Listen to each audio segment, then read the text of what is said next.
the name of Allah, the most merciful and the most gracious. Students, our today's topic is arrangement of the skeletal muscles or the antagonistic arrangement of the skeletal muscles.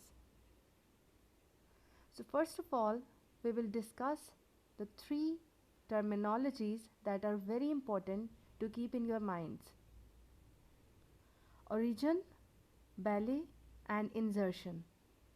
These are three parts of the muscles which are shown here in the diagram. And in the next diagram, there are two different things that are named here. One is the tendons and the others are the ligaments. Origin is the part of the muscle which is joined to the immovable bone. Belly is, of course, the central region of the muscles, and insertion is the part of muscle which is attached to the movable bones. Now the ligaments and the tendons. Ligaments are the structures which attach bone to bone, or it is a connection between two bones, and tendons attach the bone to the muscles. So you must know the difference of these two terms for your paper point of view. There are some connective tissues which will bind to one another so that the movement and support may develop in our body. Now coming towards the next two terms, which are flexor muscles and the extensor muscles. Flexor is when the muscle contracts, it bends the bone at the joint. And extensor muscle, when it contracts, it straightens up the bone at the joints. So this extension and flexion of extensor muscles and the flexor muscles is called antagonistic arrangement for the movement of the bone in two directions, in which a pair of muscles work antagonistically to one another. Means when one set of muscle will contract, the other will relax, and vice versa. Now we will talk about the movement in the knee joint. Knee or tibiofemoral joint. Femoris is the thigh bone that we have read in the previous topics, and tibiofibula are the two bones that are present below your knees.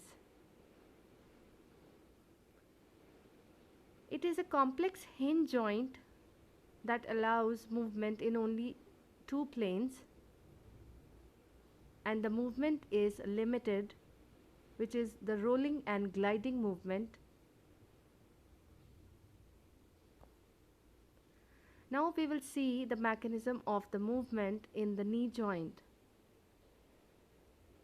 So the flexion is carried out by the flexor muscles. These are hamstring muscles which are present at the back or upper part of the leg or thigh. The major hamstring muscle is biceps femoris. It has two origins, one from pelvic girdle and the other from the top of the femur. At its insertion, the tendon divides into two portions to attach at the upper part of the tibia and fibula. Now the biceps femoris muscle is shown in the diagram. Extension is carried out by the extensor muscles which are present in the front of the thigh. So the previously discussed were present at the back of the thigh, and the extensor muscles are present at the front of the thigh. The main extensor muscle is quadriceps femoris, which is shown here in the diagram. Quadriceps muscles are shown in this diagram, and the hamstring muscles are also shown in this diagram. Patella, the kneecap, tendons, tibia, the shin bone, quadriceps, all are present, which will contract and relax oppositely or antagonistically to each other to produce a movement of the skeletal muscles. Thank you so much. The next are the muscle disorders. So, muscle disorders are very important to learn. First of all is the muscle fatigue. That is when the muscles lose the ability to contract. And this happens when an excess amount of lactic acid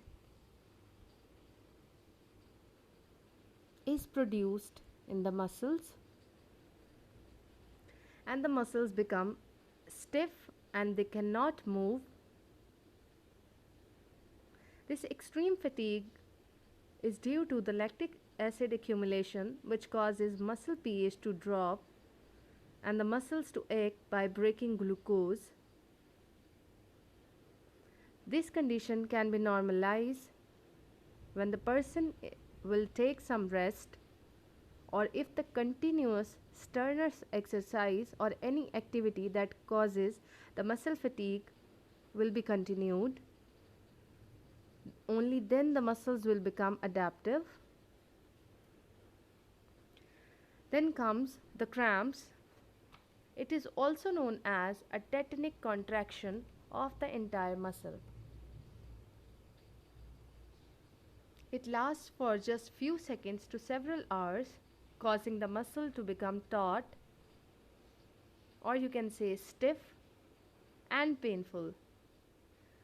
It is most common in thigh and hip muscles, and it occurs especially at the night or after a hard exercise.